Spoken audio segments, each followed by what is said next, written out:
مسلمان مسلمان پر ظلم نہیں کرتا، ناحق کسی کی جان نہیں لے سکتا کبھی۔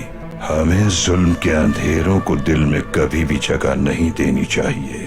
ہمیں اپنے آپ کو ظالم بننے سے بچانا ہے۔ ایک مرتبہ قبیلے نے درخواست کی کہ ہماری تبلیغ فرمائیے، تو حضرت پیغمبر صلی اللہ علیہ وآلہ وسلم بڑی محبت سے ان کے پاس 70 نوجوان عالموں کو بھجوایا۔ ان کے جانے کے بعد اہل مدینہ خوشخبری کے انتظار میں تھے، مگر انہیں ایک افسوسناک خبر ملی۔ حضور صلی اللہ علیہ وآلہ وسلم کے ایک صحابی نے خبر دی کہ بیر معاونہ کے مقام پر ان علماء کو شہید کر دیا گیا ہے۔ حضرت پیغمبر کو یہ واقعہ سن کر بہت دکھ پہنچا۔ کئی دن تک نماز فجر میں حضور اکرم ان ظالموں کے لیے بد دعا کرتے رہے۔ اس کے بعد ان پر قرآن کی آیت نازل ہوئی، اے پیغمبر، ہم نے تمہیں رحمت بنایا تمام جہانوں کے لیے۔ اس کے بعد حضور پاک نے کسی کے لیے بد دعا نہیں فرمائی۔ ہمیں بھی چاہیے کہ مسلمان کو بد دعا نہ دے، چاہے وہ کتنا ہی ظالم کیوں نہ ہو۔ ہمیں اپنے دلوں کو نفرت سے پاک رکھنا چاہیے